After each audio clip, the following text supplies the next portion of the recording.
안녕하세요. 컴퓨터 정보학과 공호학번 조주현이라고 합니다.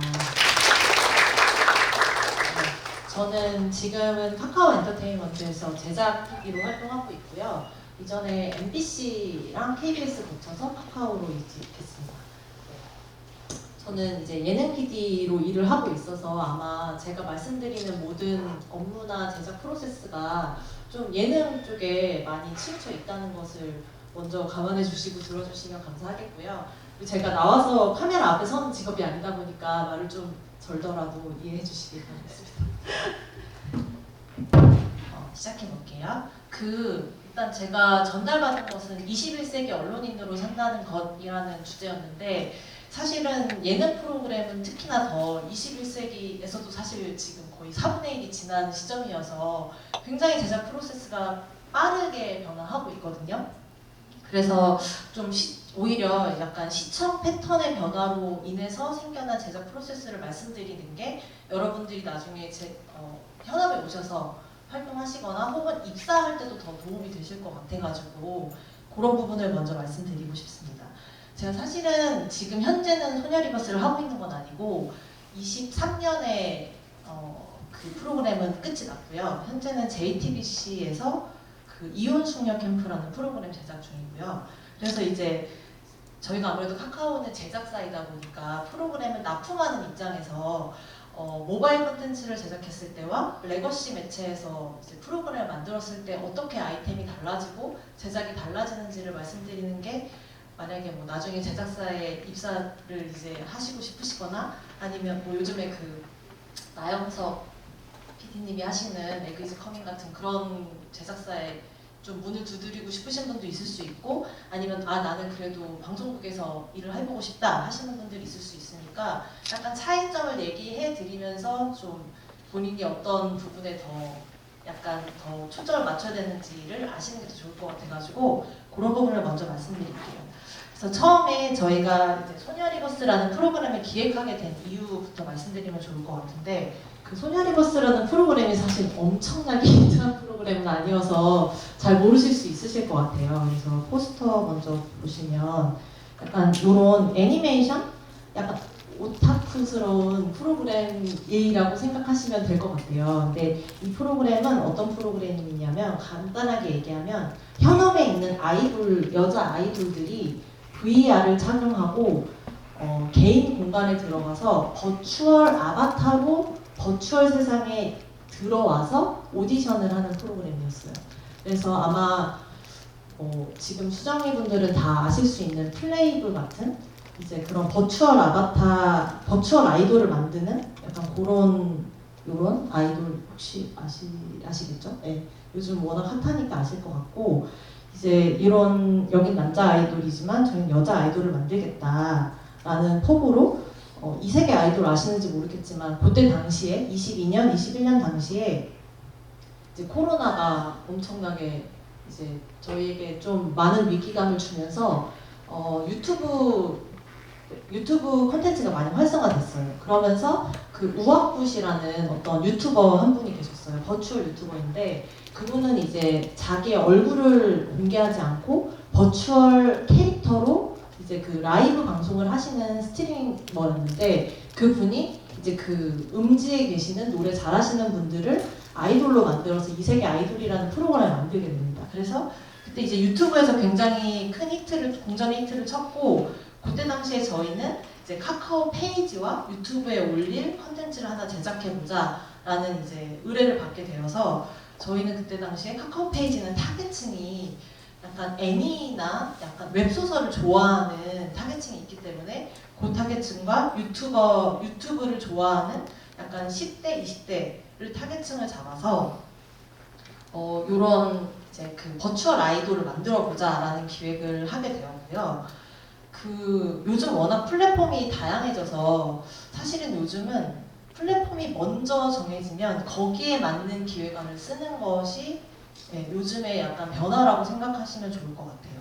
그래서 그 타겟의 니즈에 맞는 아이템을 찾다 보니까 저희가 이런 버추얼 아이돌을 만들어보자 라는 생각을 하게 되었고요. 그래서 그때 저희는 이제 우리나라 시청자들을 이제 좀 생각해 봤을 때 워낙 서바이벌 좋아하고 오디션 좋아하고 음악 좋아하고 그리고 약간 사람들 캐내는 거 좋아하잖아요. 그래서 버추얼 가면을 썼을 때 목소리가 어디서 많이 들어본 여자 아이돌인데 하면서 이제 좀 바이럴이 자기들끼리 될 수 있을 것 같아서 약간 그런 포인트들을 저희가 좀 많이 생각을 해서 저희는 약간 복면가왕 버추얼 아이돌 버전이라고 생각해 주시면 될 것 같아요. 그래서 그런 프로그램을 만들게 되어서 저희 소녀리버스 제작 프로세스를 먼저 간단하게 말씀드리면 일단 기존 데뷔한 30명 여자 아이돌들을 섭외하기 시작했어요. 그래서 뭐 잘 나가든 잘 나가지 않든 내가 노래를 잘한다, 내가 춤을 잘 춘다 라고 생각하는 여자 아이돌들을 섭외하기 시작했고 30명들을 섭외했을 때 직접 본인의 세계관과 캐릭터를 구축하게 했어요. 그래서 예를 들면 저희 프로그램에 저희 프로그램 상으로는 문어라는 이름을 사용했고 실제로는 권은비 씨가 이제 출연하셨었는데 권은비 씨한테 저희가 이런 식으로 이렇게 보일지 모르겠는데 네 이런 세계관 구축을 직접 하게 만들었어요. 그래서 뭐 예를 들어 자신의 아바타 이름, 내가 어디에서 왔는지, 내가 갑자기 이 VR 세계에 소환된 이유가 무엇인지 등등을 본인 스스로 다 적게 만들었거든요. 이게 이제 직접 자기들이 만든, 본인이 만든 약간 그런 캐릭터였고요. 그래서 이 1대1로 아이돌들에게 어떤 캐릭터를 만들고 싶은지를 여쭤봐서 저희가 이제 그 캐릭터 구축을 뭐 유니티나 뭐 아마 3D 툴을 많이 배우실 텐데 그런 전문가들, VR 전문가들을 저희가 한 명씩 붙여가지고 캐릭터를 약간 이런 식으로 저희가 한 명씩 만들었어요. 그래서 요 캐릭터를 30명을 만들어서 각자 이제 얼굴을 이제 복면가왕이니까 복면가왕 같은 거니까 VR을 쓰고 VR 세계에 입장해야 되기 때문에 서로 얼굴을 보면 안 되는 시스템이었거든요. 저희 상황이.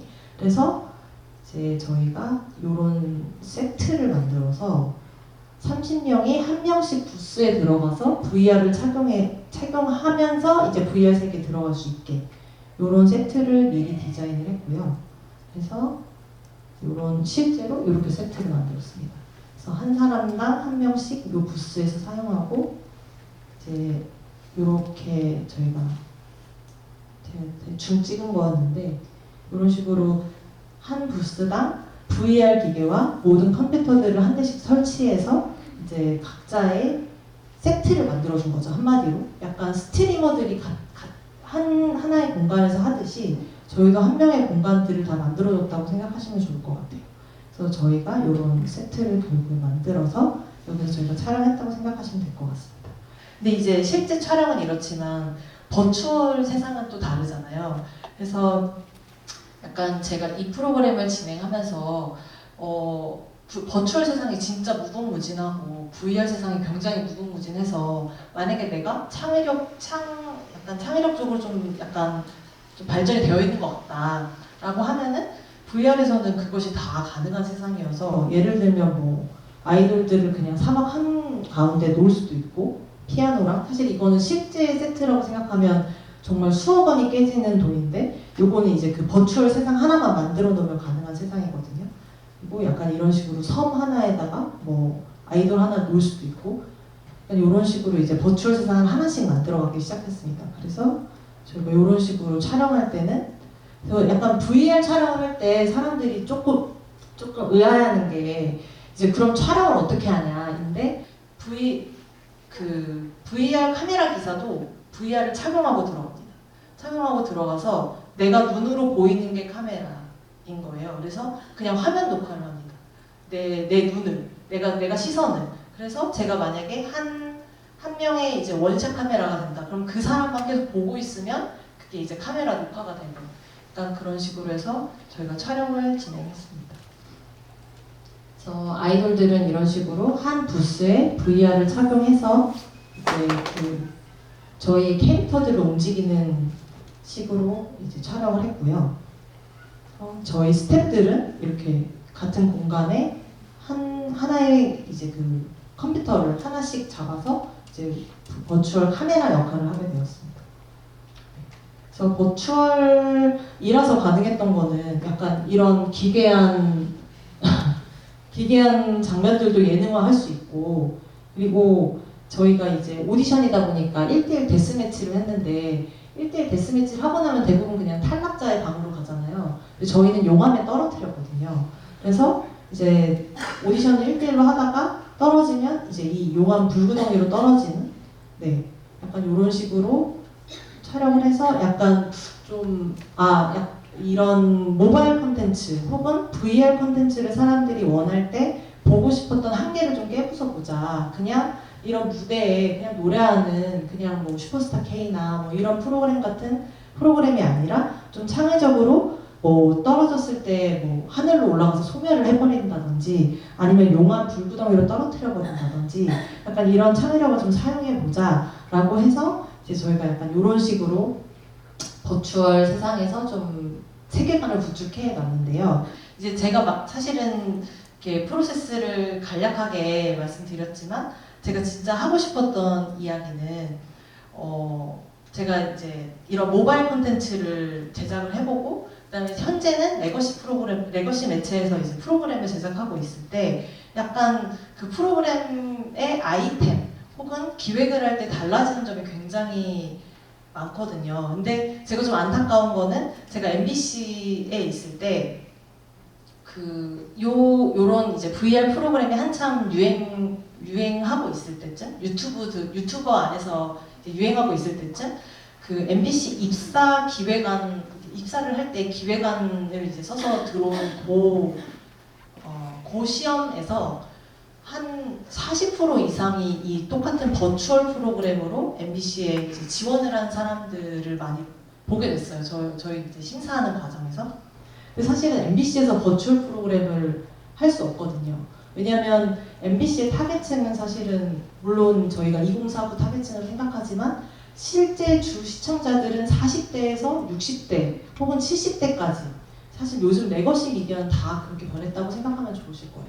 그래서 정말 40, 50, 60대의 시청자들을 이 버추얼 프로그램을 보게 함으로써 이게 과연 광고도 얻을 수 있고 PPL도 따낼 수 있느냐라고 하면 사실 그거는 굉장한 무리수가 있는 선택이거든요. 근데 그럼에도 불구하고 이제 MBC에 도전장을 내미시는 분들은 나 이제 이런 프로그램도 알고 나 이게 약간 젊은 감각으로 이런 프로그램 만들고 싶어 라는 생각으로 이제 도전장을 내미시지만 결국에는 이런 프로그램의 기획안을 내는 거는 좀 타겟층이 잘못된 선택이 있기 때문에 만약에 본인이 좀 유튜브를 좋아하고 좀 제작사에서 만드는 에그이즈 커밍이나 이런 그런 좀 유튜브 감성이 좀 잘 맞다 하면은 약간 좀 제작사 쪽에 문을 두드리시는 게 더 좋은 선택이지 않을까라는 생각이 좀 들어가지고 좀 그런 말씀을 꼭 드리고 싶었고요. 특히나 요즘 넷플릭스 같은 대형 OTT가 워낙 좀 관심을 많이 받고 있다 보니까 요 매체의 좀 모든 자본이 좀 다 그런 대형 OTT로 스며들고 있는 게 사실이고요. 그래서 현재는 사실 모든 PD가 기획안을 다 넷플릭스에 이제 보내고 있는 상황이기도 해요. 그래서 심지어 MBC에서 내가 일을 하고 있더라도 따로 넷플릭스 부서가, OTT 부서가 따로 있어서 그 OTT에 맞는, 이제 타겟층에 맞는 기획안을 내기도 하거든요. 이제 입사 준비를 하실 때 모니터링도 많이 하시잖아요. 그때 OTT와 약간 레거시 매체의 모니터링을 좀 따로 분리해서 하시는 것도 저는 방법이라고 생각하고요. 그리고 이제 뭐 TV 같은 경우는 이제 사실 지금 40대, 50대, 60대 여성들이 많이 시청하는 프로그램이다 보니까 제가 지금 하고 있는 이혼 숙녀 캠프 같은 프로그램도 약간의 이제 그 결혼 지옥 같은 프로그램인데 이제 그 프로그램도 저희가 이제 타겟층을 그렇게 하진 않았지만 40대 여성분들이 가장 많이 보는 프로그램이긴 하거든요. 그렇다 보니까 이제 저희도 기획을 할 때부터 40대 여성들이 많이 볼만한 가장 관심 있을 내용이 무엇일까? 기혼 여성이니까 그럼 결혼에 관련된 걸 해볼까? 이혼에 관련된 걸 해볼까? 불륜에 관련된 걸 해볼까? 라는 식으로 이제 좀 소재를 많이 축소하게 됐던 것 같아요. 뭐 이제 그 입사 과정에서 기획안을 쓸 때 저 이혼 프로그램 하겠습니다 라고 했을 때 뭔가 좀 경쟁력이 없어 보일 수 있겠지만 오히려 현업에 와서는 그런 프로그램들을 기획하는 게 조금 더 경쟁력 있는 선택일 수도 있다라는 생각이 저는 요즘 들고 있고요.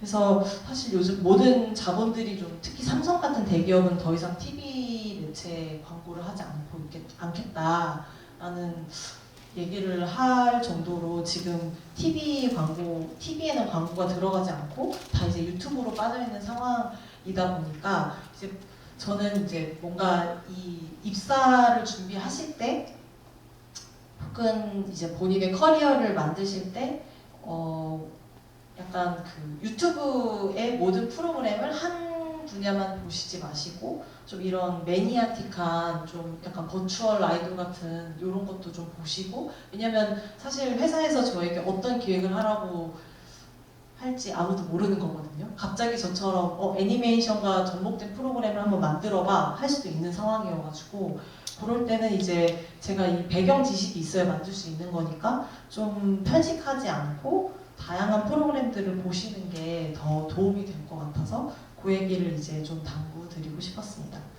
저희가 이제 이 프로그램을 저희가 제작했을 당시에 그 어려움 같은 게 있었는데, 그 어려움은 사실 VR 기술이 모든 사람에게 익숙치 않아서 겪었던 어려움들이 있었거든요.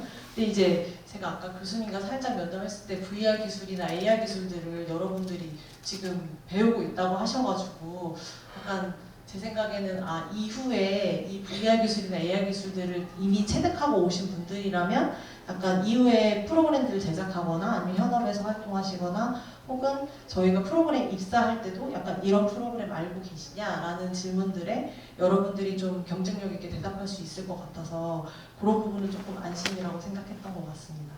네, 저는 제가 준비한 건 이 정도이고요. 네, 그러면